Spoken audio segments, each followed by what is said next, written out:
Latinoamérica, durante los últimos días hemos dado una cobertura plena a la situación de Cuba, esta isla que se ha visto sometida a falta de combustible, se ha visto sometida a carencias, a falta de libertades, a presiones, a quienes piensan distinto, a un régimen que se enriquece a sí mismo y no da ni un poco de esto al pueblo que hoy pues lo sufre. Pero a su vez tenemos una especie de movimiento importante, un Donald Trump con la mirada puesta en Cuba y quien en varias oportunidades ha dicho, esta isla textualmente is falling apart, se está cayendo a pedazos. Vamos a conversar en este momento con una voz más que autorizada. Permítame y le presento, él es abogado encargado de la representación de la diáspora cubana en Estados Unidos. Es Marcel Felipe, está con nosotros. Doctor, gracias por su tiempo. Bienvenido a la señal de The News para América Latina. ¿Usted cómo está? Muy buenas noches y muchas gracias por tenerme.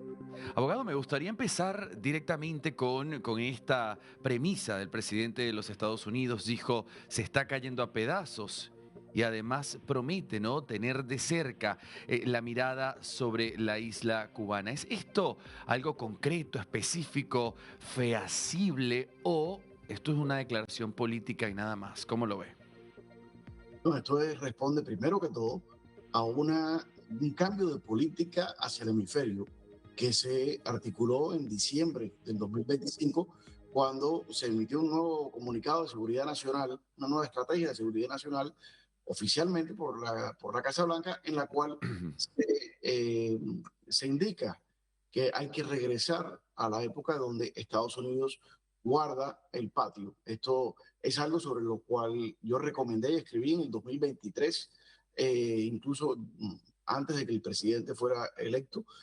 Marco Rubio, como secretario de Estado, hizo un artículo muy parecido en el Wall Street Journal en el 2024, en el primer año, y ahora pues ya tenemos en este año esta última política oficial. O sea, Cuba, Venezuela no son situaciones aisladas, no son situaciones que surgieron de un momento sin Ujú. pensar. Es parte de una estrategia para retomar América Latina. Claro. Abogado, usted trae a colación perfectamente al secretario de Estado Marco Rubio, un Donald Trump que lo ha designado para que explore negociaciones con Cuba. Ayúdenos a entender, porque a mí realmente me cuesta entender cómo podría negociar Marco Rubio, quien tiene ascendencia en Cuba por sus padres. Por supuesto, esto toca de cerca y donde en otras oportunidades se rumoreó, el mismo Trump tal vez jugueteó con esta idea de un Marco Rubio presidente de Cuba. Tal vez no. Pero ¿qué tipo de negociaciones se pudieran llegar? Bueno, creo que las únicas negociaciones que serían aceptables para el electorado cubano-americano de Miami es una que no involucra a la cúpula castrista, es decir, no puede ser un miembro de la familia Castro. Marco Rubio, viniendo y siendo un representante de esta comunidad de la diáspora cubana, sabe y conoce eso muy de cerca. Eh, Creo que las negociaciones tendrían que tornar en cómo salen ellos del poder. Ahora, simple y sencillamente, hay en Cuba una situación que en mi opinión no da para mucha negociación. Y es, Raúl Castro tiene 94 años, no es un hombre de 60 que puede contemplar un futuro en otro país. A los 94 años, creo que más bien va a hacer lo que siempre ha hecho y le ha dado resultado, que es estirar, tratar de comprar tiempo por medio de negociaciones de forma que pueda en ese momento esperar a que venga algún tipo de cambio, un cambio político en Estados Unidos, que le pase algo a Donald Trump, que quede el vicepresidente Vance, que le pase algo a Marco Rubio y al mismo tiempo, pues por supuesto, poner todos los agentes de la inteligencia castrista sobre Marco Rubio para tratar de propiciar que algo le suceda a Marco Rubio en lo político, en Claro. escándalos, cosas. Pero creo que esa estrategia, por muy predecible que sea el régimen, es una estrategia que vimos fracasar en Venezuela y en Irán. Ambos negociaron mucho más de la cuenta, se pasaron de listos y llegó un momento en que Estados Unidos ya perdió la paciencia. Claro. Abogado, quiero preguntarle, porque justamente acá en mi pantalla tengo dos titulares. Uno tiene que ver con la noticia de que en Cuba se estaban vendiendo los productos donados por México y tengo otro titular que también dice, régimen cubano niega que estos productos donados por México se vendan. ¿Qué debemos creer? ¿Qué piensa usted? Bueno, el gobierno cubano tiene un largo historial de vender todas las cosas que se le donan y al descaro, es decir, ni siquiera pretenden. Muchísimos reportes existen de bolsas a la venta en las tiendas de dólares. Para los que no conocen, en Cuba hay unas tiendas que solamente puedes comprar en dólares, a los que llamaban diplotiendas, que originalmente eran exclusivamente para extranjeros. Ahora los cubanos que tengan dólares pueden comprar ahí. Y en estas tiendas de dólares se vendían productos que decían donación de las Naciones Unidas, donación de directamente, sin ningún tipo, ni siquiera tratando de enviarlo. Y tenemos cantidad de otros casos en el cual se donan equipos médicos a Cuba y Cuba a su vez los vende a otra parte. El caso del petróleo, una gran parte del petróleo que Venezuela estaba entregando a Cuba era para que Cuba revendiera en el mercado Ujú. y era el dinero en efectivo. Pero mucho más allá, ¿qué más se puede esperar de un régimen que tiene en estos momentos unos 18.000 millones de dólares en efectivo en cuentas en Panamá y en Suiza? El país se está muriendo, se está derrumbando literalmente, las casas se están cayendo, los balcones de las casas se están cayendo y este régimen tiene 18.000 dólares en efectivo al mismo tiempo. Así que esto hace rato dejó de ser revolución, se convirtió en una revolución donde miran la parte económica de su bolsillo y ha llegado a tal punto que ya ni ellos mismos quieren ser los reyes porque de qué te vale ser el rey si eres el rey de un basurero, que es lo que han Claro. hecho al país. Marcel, usted representa a la diáspora cubana en los Estados Unidos. ¿Me puede decir en este momento cómo la vive el pueblo cubano allí? Es decir, toda la situación que hoy está pasando, la presión que ejerce Estados Unidos. ¿La viven con esperanza? ¿La viven con temor, con incredulidad, con miedo a que la isla realmente entre en un caos del cual no se pueda volver? Es una mezcla de todas esas cosas. Creo que el miedo al caos, no tanto. Miedo a que el cambio venga de una manera que no sea aceptable para Miami, teniendo a Marco Rubio. Hay un poco de ciertas declaraciones del presidente y ciertas declaraciones del secretario de Estado la semana pasada causaron en algunas personas un poco de preocupación de que el cambio fuera exclusivamente económico, por lo menos al inicio, que los Castros pudieran mantenerse y ser ellos los que inician esos cambios. Pero creo que la inmensa mayoría tiene una confianza, como la tengo yo, en Marco Rubio, quien además de ser una persona extremadamente inteligente, representa esta comunidad, nos representa a todos y como dijo en su primera declaración al ser elegido senador en el 2010, no importa qué título alcance o qué tan lejos lleve, siempre seré hijo de exiliados. Ujú. O sea, hay confianza en su corazón y teniendo él este rol protagonístico que está teniendo, pues creo que tenemos que tener confianza en que lo va a hacer bien Claro. y así pienso yo y así va a ser. O sea que es mucha alegría. Creo que uno de los objetivos que a mí se me comunicó de parte del Departamento de Estado es que esto era una cuestión de antes de fin de año, pero en recientes meses se ve que no es de antes de fin de año, va a ser posiblemente antes del verano. Wow, ok, ok. Esto es un mensaje, por supuesto, positivo para los cubanos que nos estén mirando y a todos aquellos amantes de pueblos libres. Abogado, quería preguntarle, porque la historia, porque los datos nos han mostrado que Cuba sobrevivió con este régimen por países como Venezuela, como Rusia, como China. Ya sabemos la situación de Venezuela. ¿Qué rol juega China y Rusia en este momento para con Cuba? Bueno, Rusia y China sí tienen un rol importante. Tienen un rol importante porque tienen bases de espionaje en Cuba. China, sobre todo, tiene unas bases desde antes del 2019 y que supongo estará bastante preocupado Ujú. con el acceso que pueda llegar a tener Estados Unidos a estos equipos y a estas bases. Entonces, supongo que, por supuesto, van a tener un rol, pero creo que han aceptado la resolución de este país, de los Estados Unidos de América, de seguir adelante con el plan. Y supongo que están haciendo los planes para la salida de eso. Y pongo como ejemplo o sustento ese argumento el buque ruso que iba en vía a Cuba cargado de petróleo y luego de las advertencias de los Estados Unidos lo desviaron.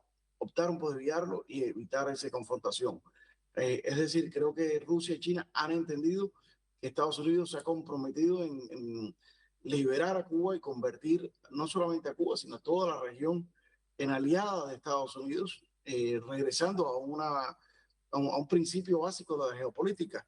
Y creo que al entender eso, pues ellos se han echado para atrás y no van a venir definitivamente por salvar al castrismo, van a tratar de salvar lo que ellos tienen ahí adentro eh, y punto. Y si acaso, si algún tiempo tiene que pasar para que esto cambie, es el tiempo necesario para que ellos limpien sus cosas antes de que entremos nosotros. Claro. Ahora, abogado, no quiero abusar de su tiempo, pero tampoco quiero perder la oportunidad de preguntarle si podemos hacer comparaciones para mirar, vislumbrar algún escenario futuro. La situación de Venezuela nos permite de alguna manera pensar que así será esa transición que Donald Trump busca en Cuba. ¿Aparecerá una Delcy Rodríguez inicialmente cubana para que posteriormente haya un María Corina Machado cubano? ¿Cómo es la situación interna? Mira, no todos los regímenes autoritarios son iguales. Cuba no es Venezuela, Cuba no es Vietnam, Cuba es Corea del Norte, para poder visualizarlo.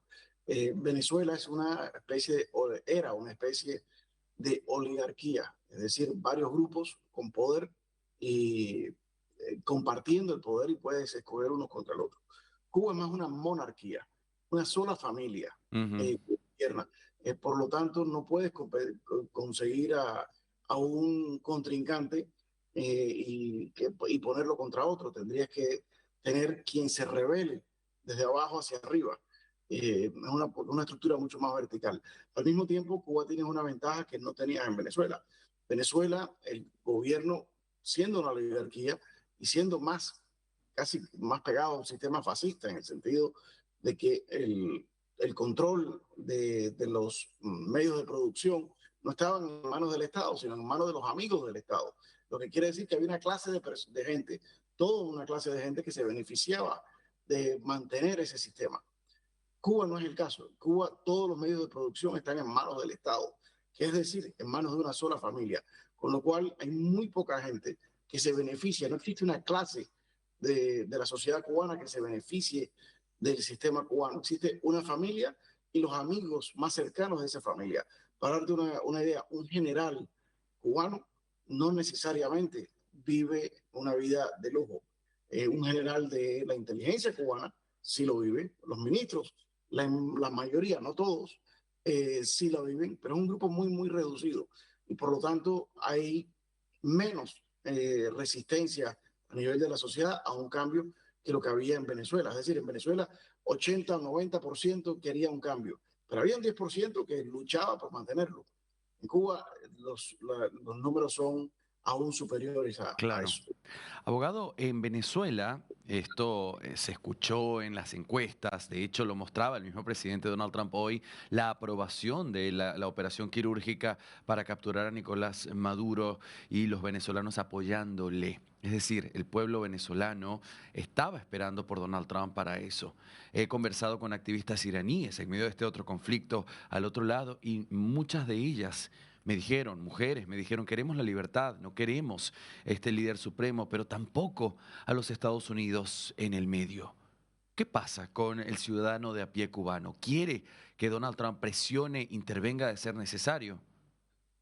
Lo quiere y lo pide a todo pulmón. Es decir, eh, por más de 67 años el pueblo cubano no ha tenido soberanía, ha tenido una intervención militar por medio del castrismo. La soberanía viene cuando el pueblo puede votar y decidir quién quiere que sea su gobernante.